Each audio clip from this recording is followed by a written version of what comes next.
There are a lot of players who've been grabbing the headlines so far this season, but I wanted to make this video to really highlight those players who've had a fantastic season, but a little bit underrated and are crucial to their team's success. And to start us off, a player who I think perfectly encapsulates all of that is Antoine Semenyo at Bournemouth. In my opinion, he's the crucial part of Iraola's side, and sometimes it is easy to overlook him because of the fact that Bournemouth have such talent in those wide attacking areas. You've also got the likes of Tavernier, Sinistera, Kluivert, and Semenyo, in my opinion, is arguably the best of all of them. His best position is down on the right wing, however he can play on the left wing as well, and up front, as we've seen in between that little period where Solanke left and Evan Nilsson was joining Bournemouth. And he's strong, powerful, quick, skillful, aerially he's a threat as well. He's got absolutely everything, and I think all that's left for him is to really get that attacking output as well. Last season he got a decent 8 goals and 2 assists, but so far this season he's already got 3 goals and 1 assist, and once he starts hitting 15, 20, I think the sky is absolutely the limit for him, and Bournemouth have a really good player on their hands. Next up, I've got Pau Torres at Aston Villa,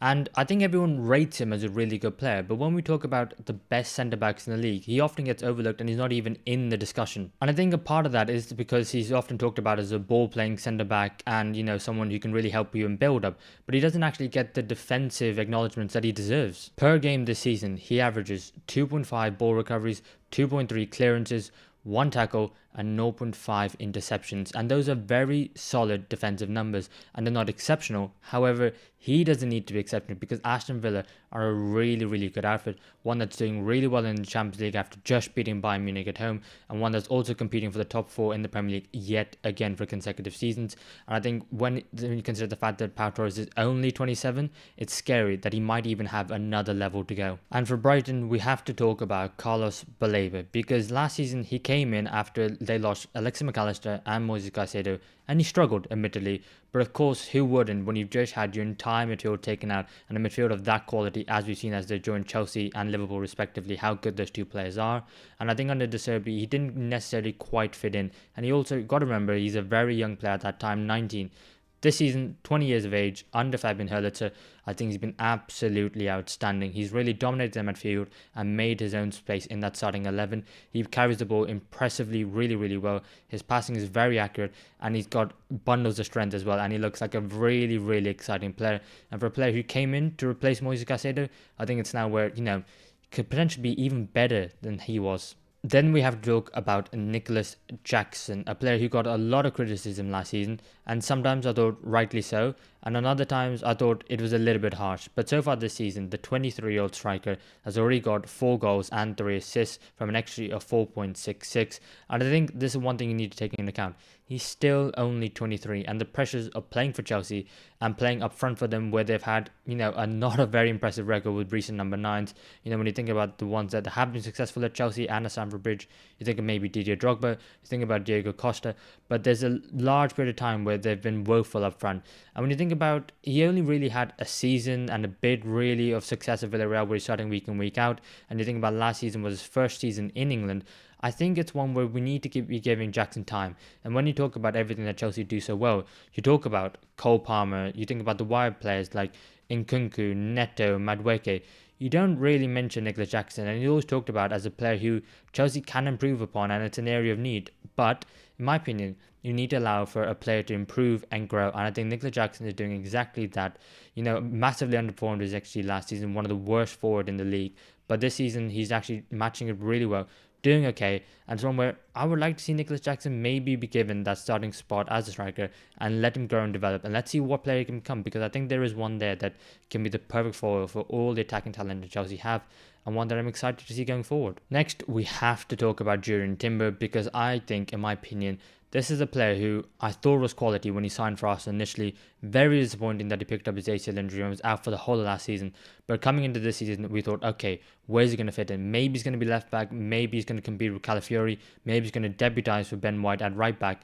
But as I've seen him so far this season, I'll be honest, he might potentially be Arsenal's best left back and right back. I think he has been that good so far this season. He played left back against Spurs in the North London derby and really locked down that left hand side and made sure that no one got past him. And then on the right hand side, he played there against PSG in the Champions League where they won 2-0, and against Manchester City where he's preferred ahead of Ben White. And it's one where, so later on in the season, as players are going to be rotated, we're eventually going to get to a point where Mikel is going to have to reveal his hand and show what he thinks is his best 11. And for me, I think there's a good chance that Jurgen Timber is already in that, and I think everyone will start to see that as well, and not him as just a rotation player. This next player is incredibly confusing because it is Wilfred Ndidi, but not the defensive midfielder Wilfred Ndidi we knew from a couple of seasons ago when Leicester were last in the Premier League, but the attacking midfielder Wilfred Ndidi, who's already got 4 assists so far this season. And while Leicester City as a whole haven't done well so far this season, don't let that take away from the fact that Ndidi himself has been quite impressive. If you think about his numbers so far this season, that he's one of the best at progressive passes received, he's one of the best in successful take-ons, and he's one of the best in Europe at touches in the attacking opposition box. And it just goes to show that, even at the age of 28, you can definitely redefine who you are as a player. And a player who we all know is really good, but in my opinion doesn't get enough headlines about him, is Alexis McAllister at Liverpool. And yes, I think we all agree that we all know he's a good player, but when you talk about some of Liverpool's best players, you often think about Mohamed Salah, Virgil van Dijk, Trent Alexander-Arnold, Alisson Becker in goal. Very rarely does he get mentioned as one of Liverpool's best players. And in my opinion, he actually is. He's just very underrated, does his job really well, and goes under the radar. And the Liverpool midfield has come under a lot of headlines and scrutiny so far this season because of the fact that Liverpool failed to sign a number 6 in the summer. Ryan Gravenberch has stepped up and done an exceptional job grabbing a lot of the headlines. A lot of the headlines have also been about Dominic Szoboszlai playing in a more advanced position in the number 10, getting close towards goal. What's his output going to be like? But someone who is constantly there, ever present, and clearly has the trust of the new manager Arne is McAllister, who started all 6 Premier League games so far and the 2 Champions League games. He's clearly one of the best players in Liverpool's midfield, knits everything together, and is so underrated in my opinion, despite the fact that we all acknowledge he's a really good player. Spurs haven't had the best start to seasons, but their form in recent weeks has picked up a little bit, and I think a crucial part of that has been Dejan Kulusevski. The 24-year-old isn't really playing on the wing anymore, he's more playing in that midfield as a right-sided attacking 8 position, and I think that comes down to the fact that I think Ange Postecoglou wants players who have a lot of pace down his wings, and so he didn't look at Kulusevski, but he clearly saw a really talented player and one who, in my opinion, has been orchestrating Spurs' midfield the last few game weeks. In an attacking sense, he averages 7 progressive passes per 90 and 4 shot creating actions per 90, which when you consider the Spurs' attacking creative players, you probably think of James Maddison, but Dejan Kulusevski absolutely beats Maddison so far this season in my opinion. But not only that, defensively, as a winger who now playing in midfield, you maybe think is a bit of a liability. He's absolutely not. He averages 3 tackles, 2 blocks and 1 interceptions per game, and he absolutely contributes to the defensive side of Spurs as well. The only thing that's missing from his game at the moment is the fact that he hasn't got that attacking output. He's only got 1 goal and 1 assist so far this season, and I think we saw with his recent performance against Man United at Old Trafford that he was absolutely phenomenal, and we need to see more of that. And when you think about left-footed attacking players in the midfield in the Premier League, you probably think about like some Martin Odegaard and Phil Foden, and you think to yourself, Kulusevski has absolutely everything to be as good as them. We just need to see it on a consistent basis, and we need to see those attacking numbers going up. Next up is Adama Traore, a player who throughout his career has shown a lot of promise and potential, and he hasn't always quite delivered. I think sometimes you look at him and you think his pace, his strength, his running power, and you think to yourself, there is everything about him he's got. No defense should be able to stop him. However, his decision making in the final third and his end product isn't quite there.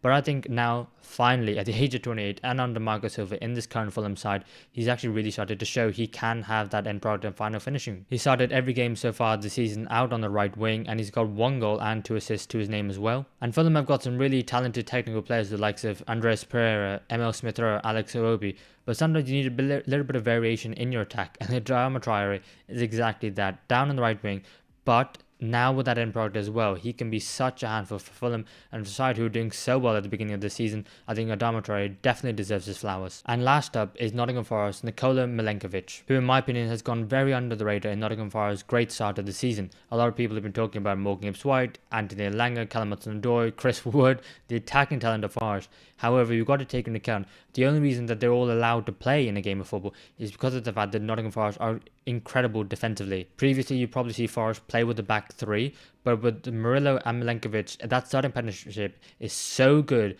they don't need to play 3 centre-backs anymore. You can play the 2, and Milenkovic is a rock at the heart of that Nottingham Forest defence. He averages 4.21 aerial duels per 90, and he just absolutely loves defending, and you can tell every time he heads the ball away, every time he gets a block, you can just see the passion in his defending, which is something that you don't often see from defenders anymore, so it's nice to see it. But he's also aerially dominant in the opposition box as well from set pieces. He averages 1.24 touches in in the opposition's attacking box, and that just goes to show that he's such a threat in both boxes. And if I'm being completely honest, with the greatest respect to Nottingham Forest, I don't even know how he's at your football club. For £12 million from Fiorentina, he definitely is too good, and I think you're going to struggle to keep a hand on him in the future coming windows, because I think he's a phenomenal talent, a great player, and one who Forest are very lucky to have on their hands. And there you have it. Those are some players who I think are so underrated so far this season. Let me know in the comments below who you think I've missed out. I've definitely missed a handful out. I couldn't mention every single one in this video, and I want to hear from you guys.